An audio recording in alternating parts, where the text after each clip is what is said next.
Untuk Ibu Sri Mulyani, sekarang ini kan kondisi corona seperti ini. Dari nada-nadanya minta bansos. Iya sih kayaknya gitu ya.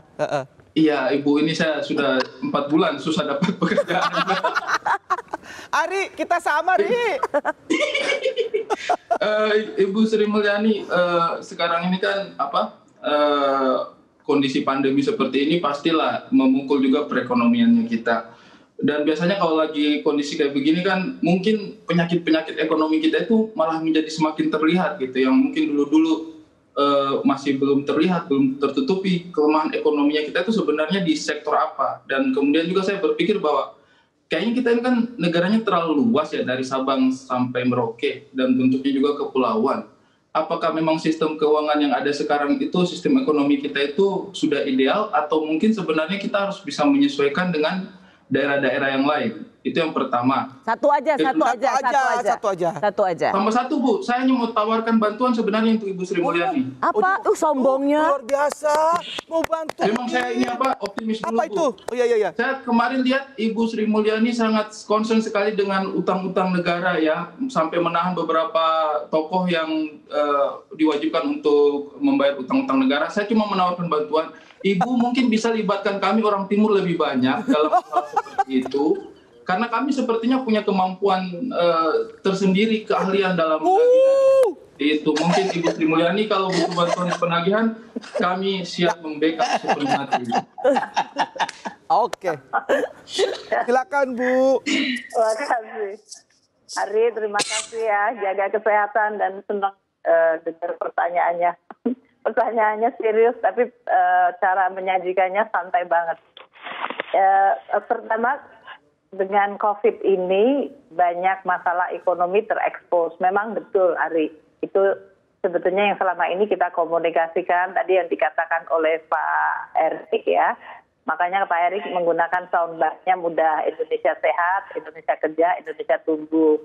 Kalau saya sering menggunakannya ada domino efek dari masalah kesehatan menjadi masalah sosial karena masyarakat kehilangan pekerjaan atau mereka tidak bisa lagi bekerja dengan penuh waktu, dan kemudian menjadi masalah ekonomi dan bahkan bisa berpotensi menjadi masalah keuangan. Nah, COVID menyebabkan exposure kepada beberapa segmen atau bahkan sekarang meluas di seluruh masyarakat.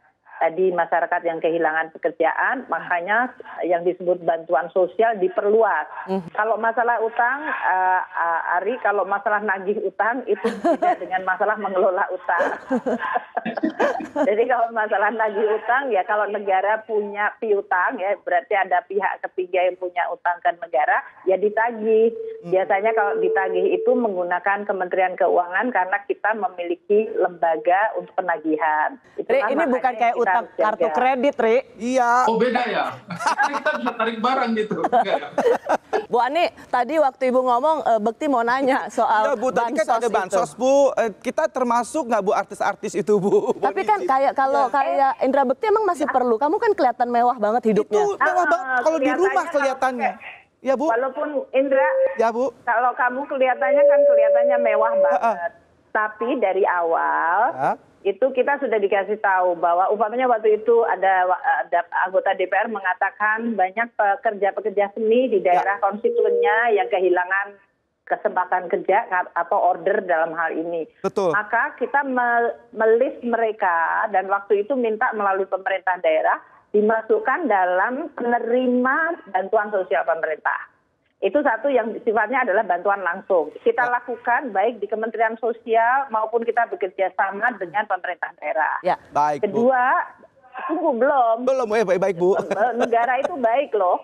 Ya, Bu. Kan katanya mau membangun kepercayaan nih. Betul, Bu. Jadi kita minta sama Menteri Pariwisata ya, Pak Wisnu Tama, mereka juga membuat apa yang bisa kita bantu di dalam segmen-segmen yang memang kita bisa bantu melalui instrumen yang kita miliki. Ya, siap. Jadi instrumen itu bisa bansos, bisa dalam bentuk kita membuat, umpamanya sekarang kita kampanye untuk edukasi besar-besaran maka minta mereka melakukan produk kreatif gitu ya, untuk bisa kemudian kita pakai entah itu melalui BNPB, tempatnya Pak Erik, atau bahkan kementerian lembaga yang lain. Baik Ibu, waktu nuwun. Aduh, ternyata Kamu kan tapi kan tampilannya mewah begini, masa perlu bansos? Perlu Bu, kelihatannya aja di rumah. Tapi kan nggak ada isinya, karena Bu. di studio, Rosi, karena Indra di studio Jogja, di rumah dia pakai t-shirt itu. Betul, Bu. Iya, Mak. Terima kasih, Bu. Apa? Ya. Dia mewahnya endorse tahu. Iya benar, itu dia makanya. Itu benar Bu, itu Tompi benar banget. Semua kemewahan itu endorse belaka. Begitu keluar studio, lucuti. Lucu.